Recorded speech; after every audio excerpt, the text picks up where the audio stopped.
asking for guidance from the universe and what I should be doing with my life. And I feel good when I do it. The more I give away, the better I feel. So it just seems like that's what I'm supposed to be doing. But it's not like I'm there, it's just like I continue to ask.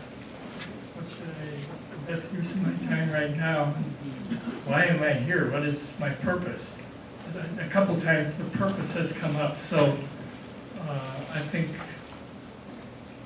things that have helped me is asking the Master for guidance and what my purpose is, and trusting what's going on with me. It's a very good question, and I like the question because it makes me want to continue to think about it. Thank you. Well, I never thought I'm gonna be a healer. Yeah, so I still don't consider myself not necessarily a healer, but my job for me, like for the purpose. The one time I was teaching class with Jackie, level 3 class, and then in the level 3 we talk about purpose, like Jerry was talking about. And so what is my soul purpose? And then I have done the, we have a soul purpose course, and I've done it, and I got the kind of a feeling that the Qigong is the path I need to take.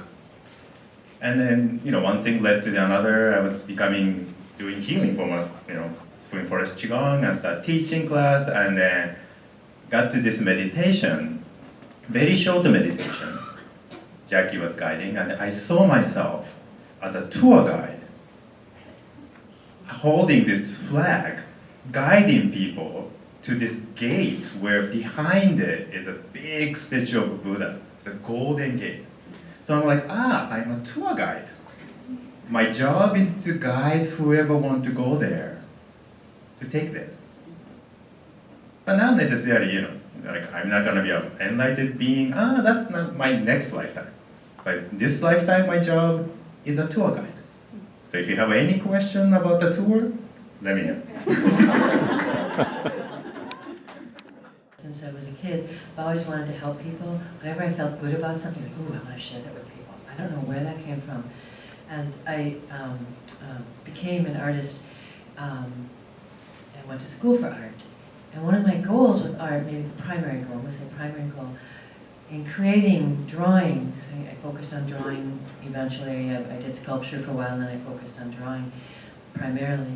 But what I wanted to shift people's consciousness, even though I didn't really have the language I have now, but it's like I wanted people to look at the drawings, feel a shift so they could have a window into who they truly are and find healing in that change. I don't know where that came from either, but and maybe because that's what would happen to me as I was working with this artwork, so I would draw for hours and hours, which really meant meditation in the way that I was working with the artwork. And so then I came to Spring Forest Qigong, and I just knew I wanted to do Qigong at one point for various reasons. It was like a light bulb going off. And I also happened to have some severe, serious injuries and challenges in my spine at that time in my life. In fact, I was falling down, and I couldn't walk that well. Didn't know what was going to happen with my life because of mobility and so on. So, in any case, Spring Forest Qigong fulfilled that wish that I had with the artwork even more powerfully. But I still never saw myself as a healer. And it wasn't until I had a dog who was, diagnosed with dying of old age, and I worked with sending him energy because I couldn't bear to let him go yet. And he lived for 3 more years that I more easily stepped into my role as a healer. And I just really have this deep heart desire for people to see and feel the trueness of who they are. In fact, that's my prayer for myself, that I find and know the truth of who I am, and that others can do that as well. So I just feel like we'd be so much happier if we know who we really are, what we really are, and see that truth of the beauty. I think I chose to come into this life to be able to understand suffering. I just, since I was a little tiny girl, probably a baby even, I just have always been in situations where there was suffering. And maybe we all have one way or another. I just think that I had a life purpose that I chose to be born into, that I would be able to have the eyes and the heart and the consciousness and the tenderness to be able to walk into suffering and to stay there as long as I was needed. So I just remember, I don't really actually remember, I just know that that has been my life path and my life purpose. So then when I heard and saw Master Lin's vision, a healer in every home and a world without pain and suffering, that didn't sound like too big of a plan to me.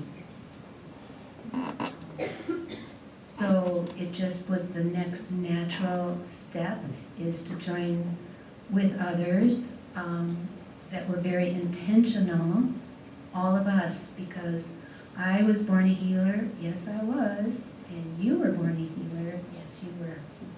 So we were all born a healer. We all have it within us, and so whatever your particular gift for healing is, then that's your life purpose. I just have a particular gift for being able to recognize and to go to a higher level of love vibration in the presence of suffering. So quite a while ago, it was kind of a question like this, and so I answered it. I said, well, I've just always been sad. I have a really beautiful relationship with sadness, and just like maybe some of you are going like, oh no, but actually it's a really beautiful relationship with sorrow and with sadness, because I can see so clearly the love that is embedded in sorrow. So I think that sorrow is a gift of love. So that's what I believe. Wow, great question. I'm sitting here with memories flooding back. So I grew up in Brooklyn, no trees, no grass, all that kind of stuff. I remember lifting a sparrow out between drain pipes in a building. I think I was 4 or something like that, And I remember my family going on vacation to a spot or something when I was 8, and a hawk had come by and picked up a rabbit and flew off and then dropped it, and I remember bandaging the rabbit up and then putting it in a box with blankets and stuff like that. In the morning, it was dead, of course. And then I cried the whole day. I'm 8. And then you start thinking about what is your purpose? What is your connection in your heart to? So being a healer really is, all of us are healers in the way that fits your construct of your body. The question might be, what kind of tools do you want to use in order to be a healer? So the first time I took a level 2 class with Master Lin, I actually did it level 1, but it was like, I like the philosophy, I love these movements, I love the meditation, you can do these finger things and heal bone. 3 out of 4 things in a workshop is good enough. So the tools and techniques is just one way. So it really, the healing, as Master Lin will always say, is what? Not so much the technique or the tool, but what? Where does your heart go? So whether it's lifting little sparrows out of drain, or, you all are healers to the extent that you wish to be. You don't have to have the job, the occupation, the salary, blah, blah, blah. But your heart does that healing.